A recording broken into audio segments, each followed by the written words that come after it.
Salam damai sejahtera buat kita semuanya.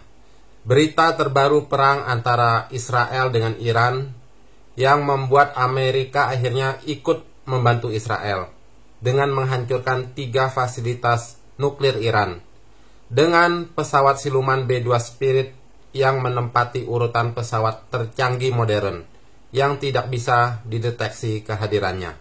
Kita harus melihat penggenapan dari setiap ayat Alkitab tentang akhir dunia yang sedang menuju digenapinya setiap yang difirmankan Tuhan tentang akhir zaman. Kita dipertontonkan akan 2 tokoh utama di dalam dunia yang menjadi sorotan seluruh umat manusia di seluruh penjuru dunia saat ini, yaitu Israel dan Amerika.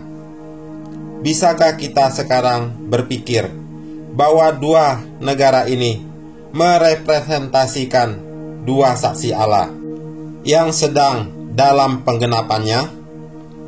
Ayat firman Tuhan di kitab Wahyu jelas menyebutkan akan tampil 2 saksi Allah, yaitu di Wahyu 11 ayat 3-5. Dan aku akan memberi tugas kepada 2 saksiku. Mereka adalah kedua pohon zaitun dan kedua kaki dian yang berdiri di hadapan Tuhan semesta alam. Dan jikalau ada orang yang hendak menyakiti mereka, keluarlah api dari mulut mereka menghanguskan semua musuh mereka. Dan jikalau ada orang yang hendak menyakiti mereka, maka orang itu harus mati secara itu. Dan di Wahyu 12 ayat 17 disebutkan di sana lebih jelas lagi. Maka marahlah naga itu kepada perempuan itu, lalu pergi memerangi keturunannya yang lain, yang menuruti hukum-hukum Allah dan memiliki kesaksian Yesus. Kita tahu bahwa bangsa Israel menuruti hukum-hukum Allah. Mereka berpegang pada perjanjian lama, perintah Allah dalam hukum Taurat dengan segala peraturannya. Dan Amerika yang di pihak yang satu lagi mewakili sebagai saksi Allah yang memiliki kesaksian Yesus. Sebab dengan mata uangnya dolar tertulis di sana, "In God we trust," artinya kepada Tuhan kami percaya. Tuhan yang mana mereka percaya? Tentu ini merujuk kepada Tuhan Yesus. Mereka percaya. Mereka merepresentasikan orang Kristen yang percaya kepada Tuhan Yesus sebagai salah satu kategori 2 saksi Allah itu.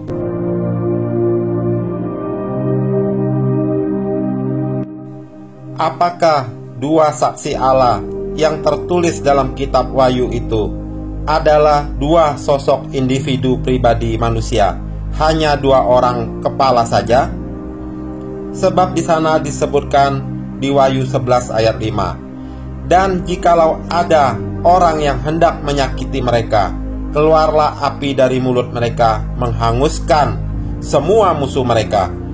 Dan jikalau ada orang yang hendak menyakiti mereka, maka orang itu harus mati secara itu."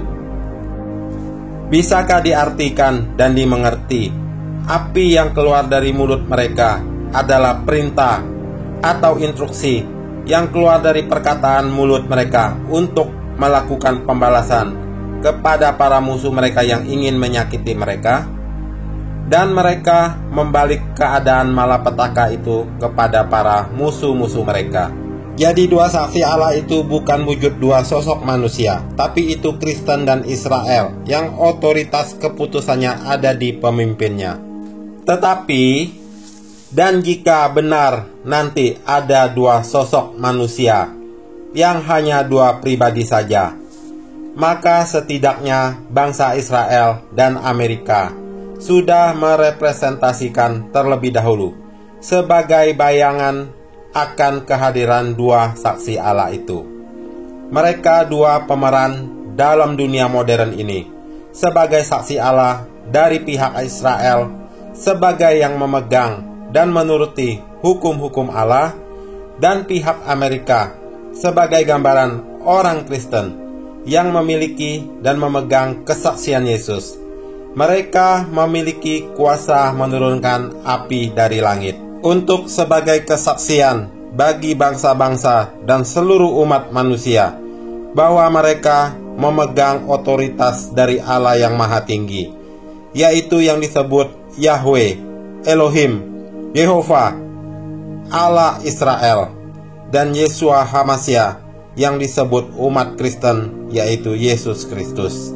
Peperangan Israel ini melawan musuh-musuhnya bukanlah peperangan sesama manusia biasa, tapi merupakan peperangan kebenaran sorga melawan penguasa gelap dunia ini.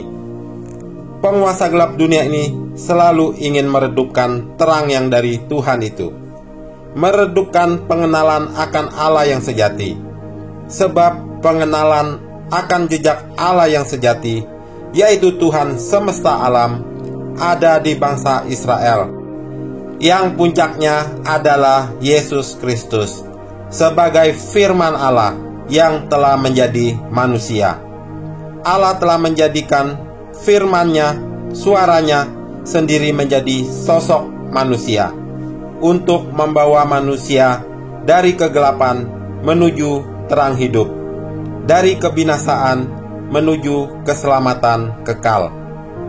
Peperangan Israel zaman dahulu melawan bangsa Amalek, Midian, dan banyak bangsa lainnya adalah peperangan melawan para penyembah-penyembah berhala, bangsa-bangsa yang tidak menyembah Allah yang sejati. Walaupun Israel adalah bangsa yang kecil, tapi Israel yang kecil itu seumpama sama seperti Daud perang melawan Goliat, manusia raksasa.